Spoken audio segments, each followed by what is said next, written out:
Okay, welcome to our latest webinar, the Trekking Peru, Your Questions. So we're going to be going through some of the questions that we've been hearing from you about Peru because it's the perfect time to start thinking about travel to Peru. And we'll talk about that a little bit. So we're broadcasting live from not so beautiful today, Vancouver, British Columbia, because of the rain. It's the perfect day to start dreaming about adventures far away. So Trish Sayre, founder of Bike Hike, is sitting next to me. Hello, everybody. Thanks for tuning into our Peru webinar today. Okay, so I'll just be guiding her through a few questions here that she'll be answering, and then at the end, if we have about 5 minutes left, we will just take your questions. So you can type them into the chat screen on the side, or you can email us at info@bikehike.com. I'll be checking the emails throughout, and so if you have any specific questions we haven't covered, you can send it to info, and we'll try and attend to it at the end. Okay, so Trish Sayre, one of her favorite photos in Peru. And so Trish, tell us just a little bit about the history of Bike Hike in Peru. How long has Bike Hike been doing tours in Peru? So Peru was one of our very, very first destinations. We've been operating 21 years in total, and we started Peru about 19 years ago.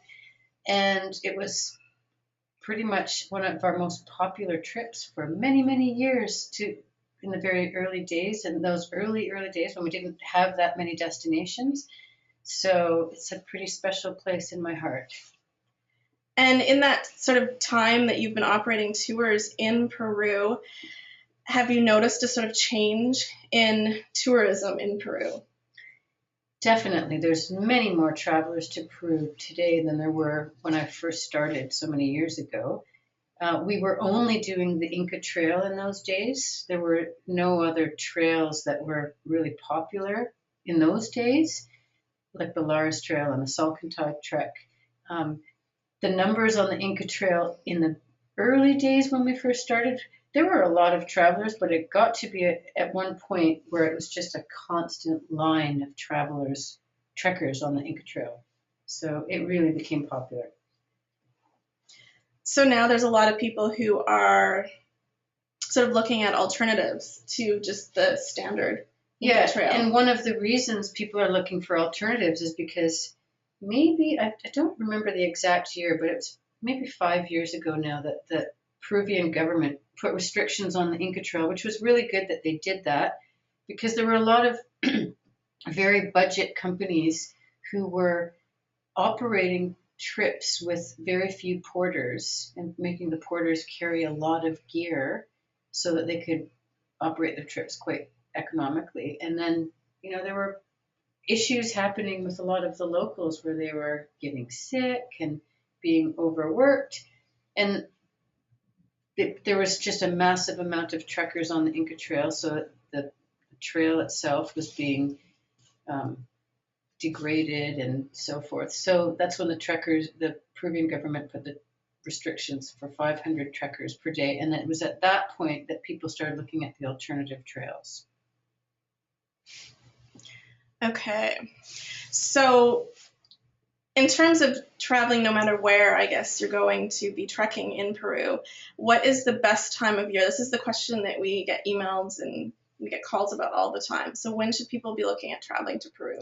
So the season for Peru is pretty much April to November, peak season being June, July, and August.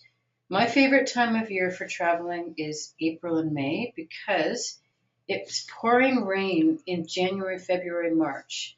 So everything in April and May is really green. And I personally find places to be so much more beautiful when it's very green. Mm-hmm. Come June, July, August, things are starting to dry out. And those are the peak months because that's when schools are out, teachers are out, students are out. So they're very busy. And that is Peru's winter in the Andean mountains. And that's the time to go. And then September, October, November are also very good.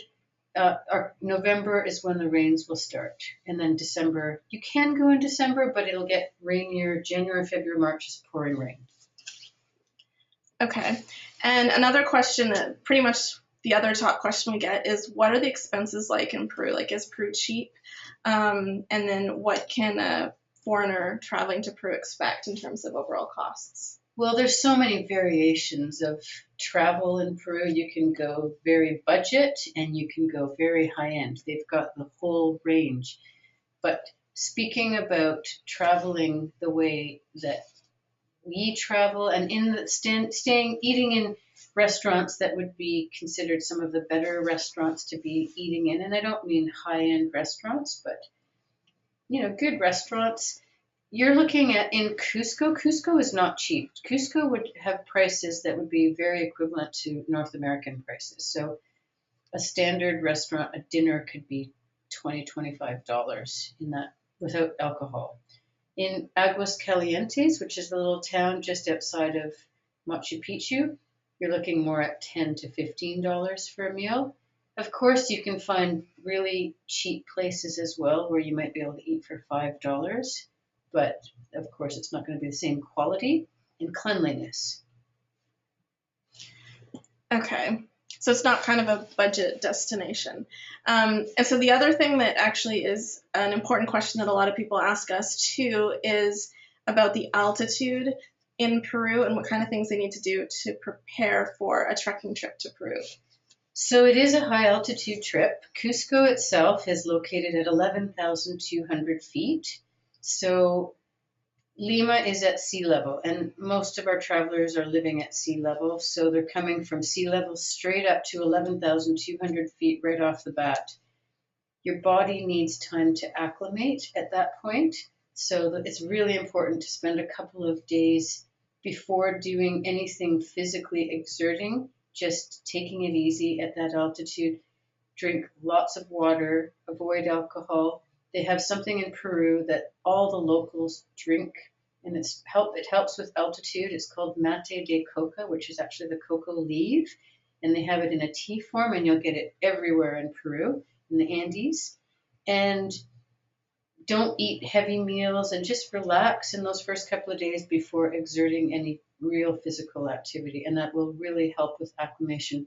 There is also a prescription drug that some people take that they can speak to their doctor about. It's called Diamox, and Diamox is a diuretic, and it does help with altitude. So if people are prone to altitude sickness, that's something they might want to discuss with their doctor ahead of time. Okay, perfect.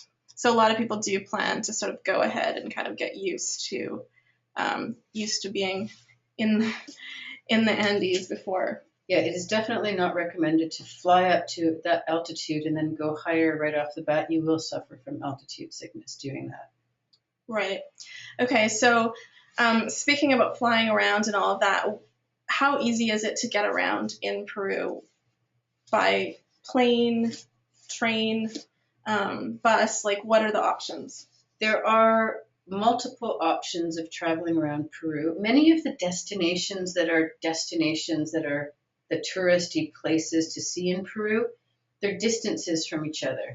They're either a train ride away from each other or a plane ride away from each other or a very, very, very long bus ride. So there are many internal flights that you can take within Peru from Lima to Cusco to Puno, which is where Lake Titicaca is, to the Amazon. There's an Amazon in the north and an Amazon in the south. All those have planes. There are trains that run throughout the country. There are chicken buses that run throughout the country. It's easy to book all of those. They have different classes of service. However, it's also, if you're not planning all of that in advance and you're getting there and trying to figure out schedules while you're there, you might lose some valuable vacation time trying to meet with the schedules. So it's a good idea to try to have a lot of that planned in advance and maybe have your trip pre-planned with a company who can help you with all of that. Yeah, it's always easier to have things planned at the other end as opposed to having to worry about it. So this is a question that kind of confuses a lot of people, and we actually do get this all the time. Is there more than one Inca Trail? What is an Inca Trail? What are the differences? So there are many Inca Trails in Peru. Most people know about the famous Inca Trail. which is the Inca Trail that basically starts from many different kilometer points. I believe it's kilometer 93. Don't hold me to that one, but it's a 4-day walk, and it ends at the Sun Gate overlooking Machu Picchu. That is the famous Inca Trail that everybody knows. There are many other Inca trails, and these are just ancient routes that the Incas took many years ago, and to Machu Picchu. That's Machu Picchu. You're still looking at Machu Picchu right now. That's the road from Aguas Calientes, which is the little town just below Machu Picchu, where everybody sleeps, and before they go to Machu Picchu. The Salcantay is another Inca trail, and the Salcantay is a trail, it's another 4-day trail that ends in Machu Picchu, not at the same place as the Sun Gate, which is where the Inca Trail ends. I don't know the Salcantay trek as well as the other ones because we don't actually run that trip frequently. We just do it on special occasions. But it's one of the other routes. Just one thing to note, the Inca Trail has a maximum of 500 trekkers per day. On average, the Salcantay trek, this is during the high season, would have an average of about 100 to 150 people per day. Then there's the Lares trek. The Lares trek, there are different routes of the Lares trek. Most of the companies who are doing the Lares trek do a trek that is quite popular, and it has anywhere from 150 to 180 trekkers per day. We do a much more remote Lares Trail trek, which has, you might see, a total of 3 or 4 trekkers in a day. So we actually start where the Lares Trail usually ends, and we go in a different direction. And it is another Inca Trail, very pristine. The differences between each trail, the Inca Trail itself has runes that are built into the mountain side, which if you go back on that one slide, that is actually one of the runes built into the Inca Trail on that trek.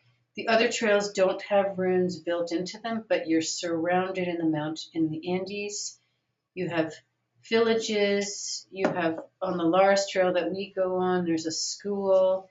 We go into a family home.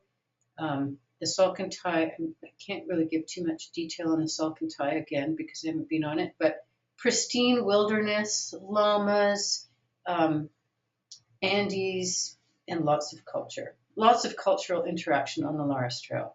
There's not a lot of cultural interaction on the Inca Trail. There is cultural interaction with the porters because there's porters at every campsite. So that's the cultural interaction you're getting, and it's kind of fabricated because those are the ones who are there for the tourists. Whereas on the Lares Trail, you're actually interacting with the people in the villages. Children in the village. Yeah, lots of children. This is actually one of the family homes that we visit. This is one of our porters, and we were invited to visit his family home on the Lares Trail. He had guinea pigs running under his bed on that dirt floor, and they basically sold us one, and we cooked it up for dinner. And these are Quechua people, so they speak Quechua. Many of them don't speak English. Most of the guides, all of our guides, speak Quechua and speak Spanish and speak English. That last picture just led me to a point on temperatures in this area. You're right on the equator in Peru, so during the day it'll be warm temperatures. So you'll be in shorts during the day, but as soon as the sun goes down, and it goes down at 6 o'clock, no twilight, it's boom, it's dark and it's cold. So when it's cold, it could go down to 5 degrees Celsius, which I'm sorry, I don't know what that is in Fahrenheit, but it's chilly, maybe in the 40s, something like that. I think it is in the 40s. And you expect to be wearing a down jacket, a hat, Gore-Tex jacket, light gloves, long pants. And you can see what the terrain is like as well. The terrain is the same on pretty much all 3 trails. The trekking conditions are a combination of sometimes on dirt paths, sometimes through forests at some point. Villages exactly like this. Sometimes you're scrambling over rocks, almost like walking along a coastline. And a good section of up and down. The Inca Trail has stairs because, again, it's more populated. This trip actually happened in April, so you can see how people are dressed in April because it's the start of the season. And those are daytime temperatures. If you're going through June, July, August, you can be in shorts during the day. So we've kind of gone over a lot of things to do with the trekking, and that those are the questions people are often concerned about. But also, what kind of service standards can a person expect, like the hotels and then the guides and things like that? Peru has a very high level of service because it's been a popular tourist destination for so many years. There are all levels of hotels and hostels in Peru, from the very, very basic to the very high end. Machu Picchu has a very high end 5-star resort right on the site of Machu Picchu, the Sanctuary Hotel in Machu Picchu. So beautiful standards, fantastic world-class restaurants in Peru as well, especially in Cusco. Lots of artifacts, handicrafts in the markets to buy. So if you're a shopper, you can come home with some real gems. A little tip on buying anything wool in Peru. It's happened to me on 3 occasions where I've bought something wool and I've come home with an infestation of moths. So just be very careful about that one because it ruined every single carpet I had ever bought all over the world. So they're beautiful, but it's something to keep in mind. What can a person expect in terms of money when they're in Peru? Is it going to be easy for them to exchange money? Can they use their credit cards? Can they access cash at an ATM? Yes, this is a very easy one in Peru. There are money changers throughout the touristy areas, Ollantaytambo, Cusco, Aguas Calientes, easy to find. And there are ATM machines as well. Credit cards are pretty much accepted in most establishments. You obviously cannot pay credit card to tipping guides and things like that, but when you're walking into a shop on the street, you can easily use a credit card. The currency in Peru is called the sole. Oh, and something important about money matters in Peru. If you're bringing U.S. dollars or euro or Canadian dollars or whatever the currency is that you're bringing down, make sure that the bills are crisp because and with no rips in them, because if there's any flaws with those bills, they will not be accepted. Okay, and you did sort of touch on this a little bit a second ago about tipping the guides, but we often get questions from people about how much you should actually be tipping. Should you be tipping? When in the course of a trek should you be tipping? So how do you go about all of that? So if you're doing a trek in Peru, the standard is that you're going to be with a guide or perhaps numerous guides, depending on the size of your group, as well as porters and cooks. So again, the number of how many of those is going to depend on the size of your group. We tell our travelers at the end of a 4-day trek, because the porters are carrying your gear, you're given, depending on the company you're with, on our treks, we give everybody a bag, a duffel bag, that they have to put 4 days worth of gear in that bag, and a porter carries that for their entire time that they're trekking. The porters have their tents put up for them when they start their day, and they take them down or opposite, they have them up and down for you. So you don't have to worry about that, as well as they bring hot tea to your tent when you wake up in the morning, as well as little basins of water that you can have a sponge bath in.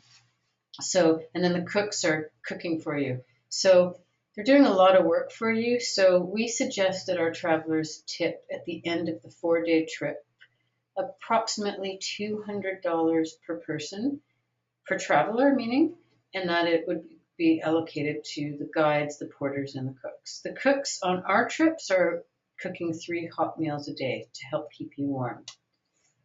And is there sometimes a standard way in which to present the tip to the guides? Yes, there definitely is. What you should do is have one person in the group who can be basically the speaker for the whole for the whole group and present the amount that goes to the guide, right to the guide, the amount that goes to the cooks, right to the cooks, and the amount that goes to the porters, right to the porters for the head porter. Do it when they're all standing together. Do not give it all to the guide, because then the other staff members may think that the guide might be taking some of that money. So you want to make sure that you're doing it in a group that everybody can see and handing it to the head person of each of those areas. Head cook, head porter. And just sometimes people bring an envelope or something like that for this purpose when they're packing, idea. just because then they can put it, in an envelope. And definitely a very good idea. And the porters will accept US dollars or soles or Canadian dollars. It's pretty easy for them to change currencies in their country, because tourism is such a big thing in Peru. So it's easy for them to do that at a money changer. Okay. So another thing that people are concerned about is internet access, cell phone access. Is that something that is available in Peru, especially when they're trekking, like on the Lares Trail or the Inca Trail or something like that? Throughout Peru, yes, in terms of like Cusco, Aguas Calientes, Lima, places like that, you'll find Wi-Fi almost in all of the hotels and a lot of the restaurants nowadays. On the treks, for the Inca Trail, I believe it's the third campsite that you will find not Wi-Fi, you'll find cell reception. I believe it's the second day on the Salcantay trek that you'll get cell reception. And on the Lares Trail, it's the fourth day on the Lares Trail, our fourth day on the Lares Trail, which is the first day on the other company's Lares Trail, that you will find the cell reception. Otherwise, you're pretty much off of reception. So now we've just sort of left a little bit of time for you to just talk a little bit about some of your highlights, and then we do have some questions. We're going to be going just a little bit over time from when we planned to end it, just because we got a little bit of a late start. But I know that interacting with the locals is always a real highlight for you. So you can maybe mention if there was a situation where that really stood out. And I also know that you went there with your niece fairly recently. Yeah. And so that's kind of a neat experience, experiencing Peru with family. Yeah, definitely. So my niece, that's my niece in the picture right there, that was her first destination that was ever anywhere of, adventure travel. And watching adventure travel through her eyes was absolutely fascinating to see, because she was so inspired by the culture, the people, the views. Everything was so fascinating for her in so many ways. We had so many cultural interactions along the way of that trek that were mesmerizing. There was that photo I showed you of the young man, the porter, in his home. We were invited into his family home, and they picked a guinea pig right from his floor. They cooked it up for us, and the group had it for dinner, which wasn't my cup of tea, but many people will enjoy that. I would say even walking through the markets in Peru is fascinating. Markets, to me, are always one of the most fascinating things of any country, because especially the ones that have, I'm not talking markets for tourists, but markets for the locals, where they have everything from meat and vegetables, produce, and goods for their homes and things like that, because that's where you actually see the locals going about their day-to-day lives, and it's quite fascinating. And so we're going to take some of your questions. We did get you to start sending some of your questions in. So one of the first ones that we have is about, and I'm going to have Trish pronounce this because she's better at pronouncing the Spanish words, but whether or not certain areas are disappointing compared to others. Okay, so first of all, one of the places that everybody wants to know about in Peru is Machu Picchu. It's one of the big reasons why a lot of people go to Peru, Machu Picchu. The best Machu Picchu is very, very busy, so make sure you prepare yourself that it's going to be very busy. My best advice is get there as early as you can. Try to be there for sunrise before the cruise ships arrive, because once the cruise ships arrive, it's body to body and it's hard to move. So if you get there bright and early, you'll have a much better opportunity to see Machu Picchu before it is and filled with people. But it's a spectacular site. If you are not hiking on the Inca Trail, there is a hike that you can do on Machu Picchu that will take you to the Sun Gate, which is where Machu Picchu, the Inca Trail ends, and it's that iconic view of where you always see people on a rock overlooking Machu Picchu. That's the Sun Gate. So I highly recommend doing that. Huayna Picchu, which is known as Baby Machu Picchu, that is also one of the big highlights of what people want to see in Peru nowadays. When I went to Huayna Picchu many, many years ago, there were no restrictions on it, but it's become so popular that just like the Inca Trail, Peru has put restrictions on visiting Huayna Picchu. It's a very small baby mountain just on the outskirts of Machu Picchu. It's visible, you can view Machu Picchu right from it, but there's now pre-registration necessary for Huayna Picchu. And if you're doing the Inca Trail, you have to buy a pass to Huayna Picchu with your Inca Trail pass, and it's $60. If you're doing any of the other treks, it's $10. So again, there's reasons to do other treks in Peru. And if you don't want to do Huayna Picchu, there are many other treks to do that are just on Machu Picchu itself that don't have the mass amounts of people on them, because Huayna Picchu is very, very popular. The other one is Ollantaytambo, which is another site just about an hour and a half train ride from Machu Picchu. It's a beautiful site. In fact, the Lares Trail, that's where, for the Lares Trail, we drive to the town of Ollantaytambo and visit those ruins before we actually get to Machu Picchu. It's a much smaller ruin than Machu Picchu, and I would say I find it to be a beautiful site. There's basically almost like a staircase to get up to the ruins, overlooking a beautiful town. There's markets in the town, and it doesn't have the massive amounts of people that Machu Picchu has. It's not as dramatic a site, and it's not as surrounded by the Andes as much as Machu Picchu is, but it's still a beautiful site and definitely worth it if you want to see that. Yeah, I think that's really just the key. Make sure to spend your time getting to the big sites early in the morning. Another spot that's very popular for seeing ruins in Peru is called Pisac. And Pisac is in the Sacred Valley of the Incas, and it is a beautiful site. Also, just above the town of Cusco is the ruins of Sacsayhuaman. People call it Sexy Woman. And those I would say, are a must as well, especially if you're not doing the Inca Trail, because the Inca Trail has ruins built into the mountain and the other treks do not. So I think it's important to see some of the other surrounding treks as well. So another question that's a good overview of sort of what to expect with the different sites and the different trekking areas. And I think that hopefully answers the question that we had earlier today.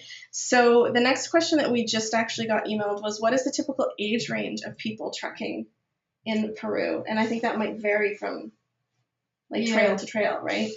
Yeah, so the distances, first of all, of each trail, just so you know, are pretty much a marathon, 26 miles, 42 kilometers-ish. And so, I mean, pretty much there are young people and there are older people who are trekking along those treks. It's really a matter of how active they are. We've got a group of 12 and 13-year-olds going out this summer, but we've also taken people who are in their 50s and 60s, and we've even taken people in their 70s. So there's a very wide variation of ages. It really depends on people's ability to be able to sustain a good 6 to 8 hours of trekking in a day, even though it's only a distance of maybe 10 kilometers, 6 miles a day. Because you're at altitude, you're moving slowly, and it's on varied terrain and going up and down. So Okay, so we've just got 2 more questions that we'll quickly take before we close things down here, since we have gone over time. The next one I think is a fairly simple one, and it was basically, is there any immunization that I need to get before I go on a trek to Peru?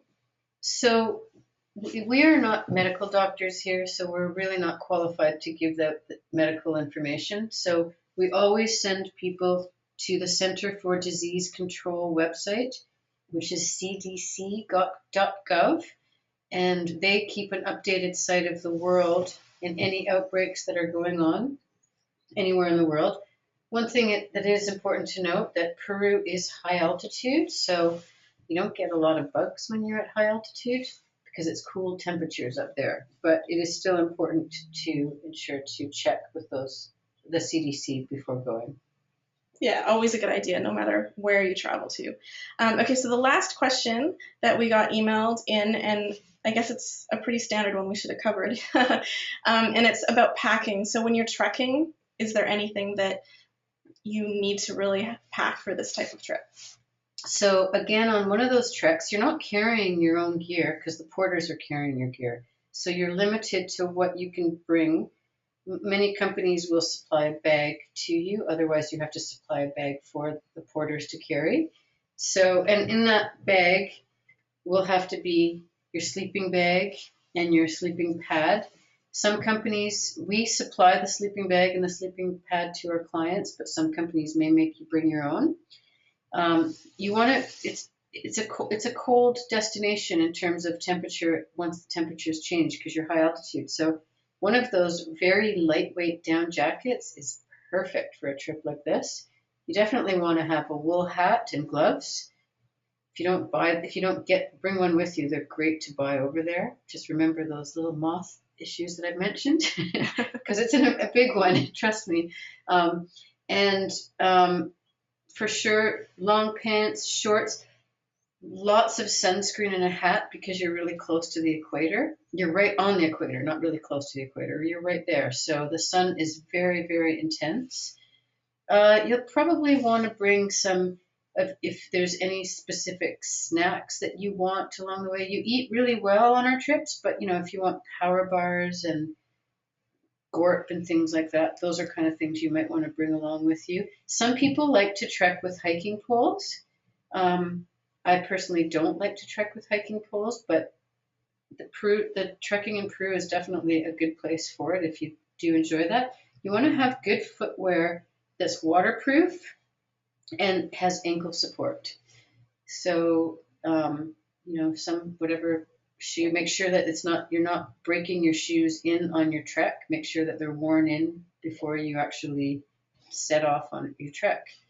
And just layering. Make sure that you layer. Make sure you have waterproof gear with you in case you do end up getting rain.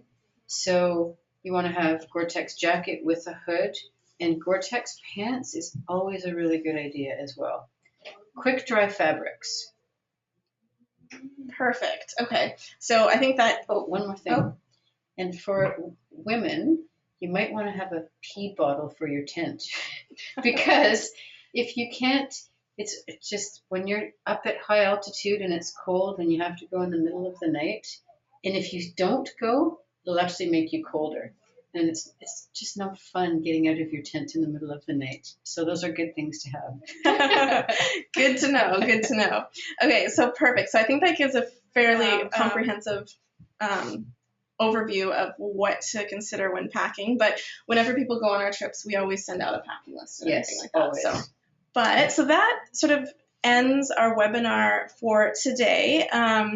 If you had a question that we didn't answer, feel free to still email us at info@bikehike.com. We'd be happy to give you more information about trekking in Peru. And this was recorded, so we'll also be posting it online so that you can review anything that we've covered, or send it to friends, or pass the information on. And if you have any questions about any of our other trips, you can also just send us an email at info@bikehike.com. And we look forward to talking to you again about Peru travel and maybe seeing you in the next webinar. We'll probably be doing these monthly on different destinations. Thanks for tuning in, everyone.